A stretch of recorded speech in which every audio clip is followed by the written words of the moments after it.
The town of Brindlewood had always been cloaked in mystery, its most chilling legends surrounding a place known as Gallow's Hill. Locals whispered of a thick, unnatural fog that descended upon the hill at night.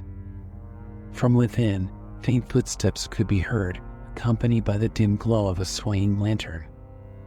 No one knew when the phenomenon began, but the fog had an eerie reputation for taking away as much as it gave.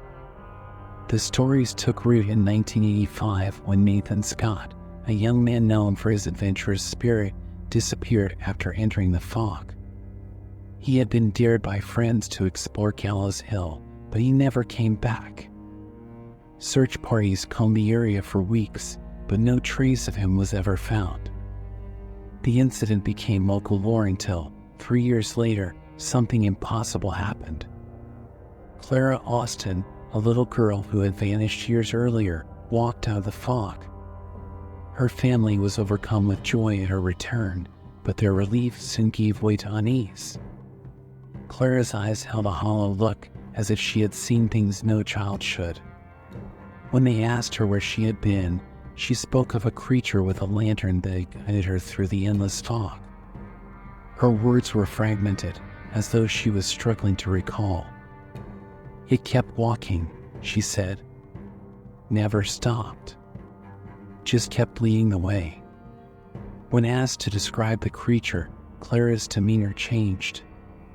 Her face grew pale, and she clutched a book tightly to her chest. "I can't," she murmured. "I'm not supposed to." Despite her parents' attempts to coax more information from her, Clara remained tight-lipped. The incident sparked renewed interest in Gallow's Hill, but no one dared venture into the fog to seek answers. The legend grew, shrouded in fear and unanswered questions. Years later, journalist Morgan Keller heard about the strange events of Brindlewood and decided to investigate. Known for her sharp reporting skills, Morgan wasn't one to back down from a challenge. She arrived in town with her cameraman, Danny Jones, determined to uncover the truth about Gallow's Hill. Their first stop was the Austin household. Clara, now a teenager, sat in the living room with a book in her hands. Her eyes flicked toward Morgan and Danny as they entered, but she said nothing. Morgan smiled warmly, hoping to put the girl at ease. "Thank you for speaking with us, Clara," Morgan began, settling into a chair across from her. "I know this might be difficult, but we'd like to hear your story." Clara looked at her parents, who nodded encouragingly. She placed her book on the coffee table, her fingers lingering on its cover. "What do you want to know?" Clara asked, her voice barely above a whisper. Morgan leaned forward. "Can you tell us what it was like in the fog?"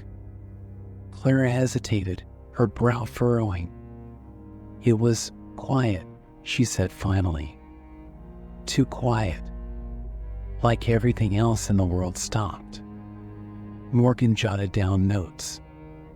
"Were you alone?" Clara shook her head. "No. There were others." Danny, who had been adjusting his camera, looked up in surprise. "Others? Who?" "I don't know," Clara replied. "Some of them looked wrong, like they didn't belong." Morgan exchanged a glance with Danny before pressing further. "And the creature? The one with the lantern?" Clara stiffened at the mention of the creature. Her hands gripped the edges of her chair. "I'm not supposed to talk about it," she said, her voice trembling. Morgan sensed she wouldn't get more out of Clara, so she thanked her and stood to leave. As they walked to their car, Danny glanced over his shoulder. "She's hiding something." "Of course she is," Morgan replied. "But we'll find out tonight." Night fell quickly in Brindlewood, and the air grew colder as the fog began to roll in. Morgan and Danny set up their equipment at the edge of Gallow's Hill, the cameras positioned to capture every detail. Danny checked the handheld camera strapped to his chest while Morgan rehearsed her introduction. "Ready?" she asked, looking at Danny. He nodded, though his expression betrayed his nerves. "As ready as I'll ever be." Morgan smiled at the camera. "This is Morgan Keller, reporting from Gallows Hill in Brindlewood, where locals have spoken of a mysterious fog that takes people away. My cameraman, Danny Jones, is about to enter the fog to see if the stories are true." Danny muttered something under his breath and stepped forward. The fog swallowed him almost instantly, and the world outside disappeared. Inside the fog, the air was heavy, almost suffocating. Danny's flashlight barely cut through the gray, and every sound felt muted, as if the fog was absorbing it. He called out, but his voice seemed to vanish into the void. Then, in the distance, he saw it, a faint light, swaying back and forth. As the light drew closer, Danny's breath caught in his throat. The creature emerged, its tattered robes fluttering as though caught in an unseen wind. Its face was obscured by a hood, but its skeletal hand gripped the handle of a lantern that cast an eerie glow. "Who? What are you?" Danny asked, his voice shaking. The creature didn't respond.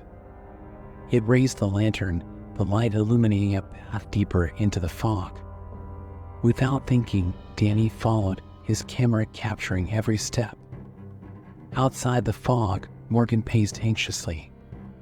"He should have been back by now," she muttered, glancing at her watch. She froze when she saw a figure emerging from the gray, but it wasn't Danny. It was Nathan Scott. Morgan stared in disbelief as the man stumbled forward, his neon-colored clothing a stark contrast against the fog. He looked around wildly, his eyes filled with fear. "Nathan Scott?" Morgan asked, stepping closer. He nodded, his voice hoarse. What year is it?" Before Morgan could answer, the fog began to recede, revealing Danny's handheld camera lying on the ground. She picked it up with trembling hands and pressed play.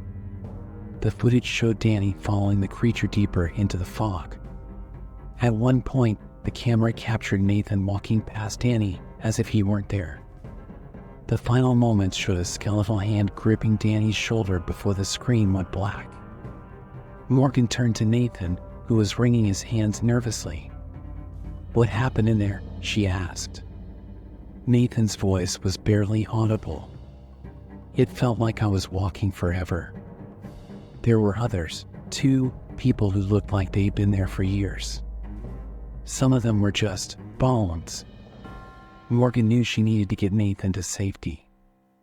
At the clinic, doctors were baffled by his condition.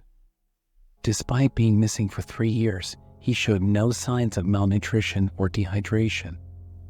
Back at her office, Morgan submitted her report along with Danny's haunting footage.